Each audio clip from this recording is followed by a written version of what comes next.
So yun know, mga kabisdak, meron ba kayong mga alagang aso at ito ay nagsusuka, ayaw kumain at dumating na sa point na dumumi na sila ng dugo? So ang ituturo ko sa inyo dahil dito na survive ang aming alagang aso. So yan ang ating pag-usapan ngayon, no? Let's go.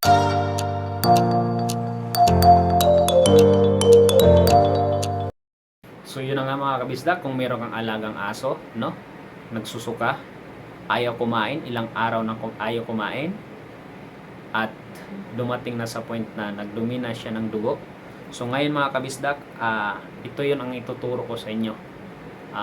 Ito yung nakasurvive sa aming alagang aso, mga kabisdak. Kasi alam naman natin, kapag may sakit yung aso natin is talagang magastos. So dumating kasi sa point no na nagkasakit yung aso namin is nagkataon na wala kaming kasi wala kaming budget, so hindi namin nadala sa veterinarian doctor, no, mga kabisdak. So alam naman natin kapag dadalhin natin doon is sa check up pa lang ay para na siyang tao. Okay, so pinakamababa doon is 500. So ganun ang kalaki or ganun kamahal ang magpa-doktor ng aso, mga kabisdak, no? So ngayon ang ginawa namin, so grabe kasi dumating kasi sa point na 2 days na yung aso namin ay hindi na siya kumain, tsaka suka na siya ng suka, so dehydrated na siya. So nakakatakot, baka kasi mamatay yung aso namin. So gumawa kami ng way or kasi ito bakit hindi kumakain yung aso natin dahil nagkaroon siya ng sakit. So ito yung tinatawag na yung parvovirus, mga kabisda, kasi common ito sa mga alaga nating aso, no? So saan ba nakukuha to, yung parvovirus? Ang parvovirus kasi, mga kabisdak, is wala siyang gamot talaga, no? So ang gagawin lang natin sa ating aso is palalakasin lang natin yung immune system natin, immune system ng aso para makontra yung bakterya sa loob ng katawan. So paano, saan siya nag-uumpisa? So maaari sa lugar, advice ko lang din sa inyo, mga kabisdak, yung mga alagang aso nyo, lalo sa mga chinilas natin, huwag nyo ipasok sa bahay or wag silang doon sa mga kasi alam naman natin kung saan natin iaapak yung mga natin, doon nagkukos or doon nagumpisa yung mga sakit na yan, yung tinatawag na parvovirus. So ngayon, mga kabisdak, yan ang ituturo ko sa inyo ngayon. Homemade siya na pwedeng makasurvive sa inyong aso, kasi ito dito gumaling yung aso ko. So yun, panoorin niyo yung aso ko, yung talaga siya nagsusuka at nagtatay. Grabe, mga kabisdak, panoorin nyo, grabe, hindi na siya hindi na talaga siya kumain, grabe, nasuka ng suka, tapos na tumatay na siya ng dugo. So grabe, nabahala na ako nun. So ngayon ang nangyari, ito lang ginagawa namin is nag-research lang tayo, no? Ang kagandahan kasi ito talaga nakasurvive. So ilang araw na siya, hindi siya kumain, dehydrated na. So kailangan natin sa aso natin, kapag ganun na panay, kasi panay yung suka niya, gagawin natin na gagawin natin hydrated, no? So mga kabisdak, kasi ang dami na niyang nilabas. So ako noon is natataranta na ako at wala akong magawa kasi wala naman akong budget na pwedeng dadalhin sa doktor ang ating aso. So ngayon, ituturo ko sa inyo kung paano. So di ba yung parvovirus ito, so kailangan natin pataasin natin yung immune system para lalabanan yung bakterya sa katawan niya. So ngayon, anong gagawin natin? So simple lang naman, pag ayaw kumain talaga, no, mga kabisdak, so or ayaw uminom, so ang gagawin natin, ang nakakaano lang naman ito, homemade lang naman siya. So kumuha lang kayo, mga kabisdak, bumili kayo ng luyang dilaw. Okay, so kukudkurin nyo yun. Okay, so kukudkurin nyo yung luyang dilaw, tapos yung pinakakatas noon pipigain nyo. So ngayon, yung pinakakatas noon, so bili lang kayo sa mga kabisdak, sa Mercury or kaya sa mga drugstore, libre lang ito. Pwede mo siyang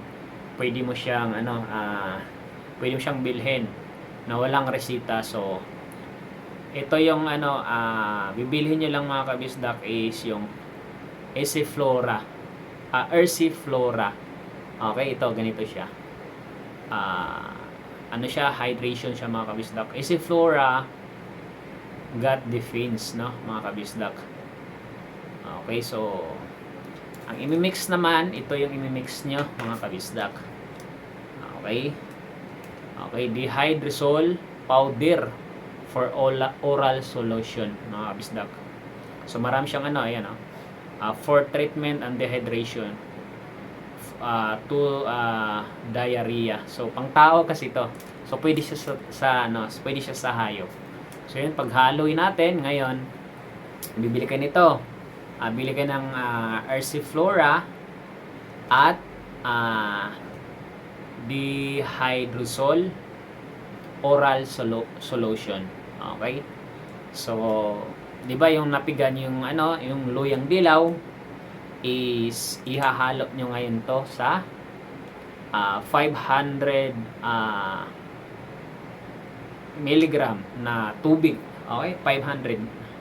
So, ihahalo nyo ngayon doon at kailangan siya, mga kabisdak, 3 times a day nyo siya papainumin. Okay, so kung ayaw talaga niyang uminom, ang kagandahan kasi yung aso namin, uminom siya talaga. At yun, ayaw nga lang niyang kumain pag inom, suka, pero wag nyo pa rin hayaan na hindi sila makainom, no, mga kabisdak. So ang gagawin nyo, bibili kayo ng drops, yung ganito. So ifo-force nyo na painumin talaga kahit wala silang kain. So yun, yung isang baso, yung 500 ml na yun, i-chancean nyo na maabot siya ng 2 araw, no? So kasi ganun ang ginawa ko. After nung mga kabisdak, no, ang galing, sobrang effective siya kasi nung nakainom na siya nito ay sobrang tamlay niya, 'di ba? Na yung kanina pinakita ko yan, ang tamlay niyan. Tumayo na siya at naglalakad-lakad. Grabe, after 8 hours yun, mga kabisdak. Nakalipas ang 8 hours. Pero yun, pagka ganun, tuloy-tuloy nyo pa rin, ipaubos nyo pa rin yung hinalo nyo. Kasi kagandahan kasi doon sa sa luyang dilaw, mga kabisdak, kapag maganda siya pag nagsusuka yung aso nyo, yung luyang dilaw. Kasi may mga nutrients na yun, nakakatulong na labanan yung bakterya sa loob ng katawan. Okay, so yun, at after nun, mga kabisdak, kapag medyo malakas na siya, ay pakainin nyo. After nun, 'di ba, tumayo na siya, yung aso niya sobrang tamlay. At ngayon, pipersahin yung pakainin kung ayaw talagang kumain. Kung ito, 'di ba, pinapainom niyo na, ang gagawin niyo lang, ipapakain, mga kabisdak. So bibili lang kayo ng pwede gatas. Ang ginawa ko kasi is Bear Brand. So tinimpla ko siya ng mga 2 kutsara, tinimpla ko. So maraming gatas yun, talagang tinunaw ko lang. Mga 1/4 ng tinunaw ko, yung sa swak pack. So yun ang pinirsa kong pinainom sa kanya. So after nun, after 6 hours, bumili ako ng kailangan kasi natin na nutrients ng galing sa gulay. At yun, nakakatulong. Hindi siya pwedeng, paano yung mga kabisdak, hindi siya pwedeng kainin ng matigas. Kasi nga, bakit nagdudugo yung dumi? Nagsusugat kasi yung loob ng bituka gawa ng virus, no, mga kabisdak.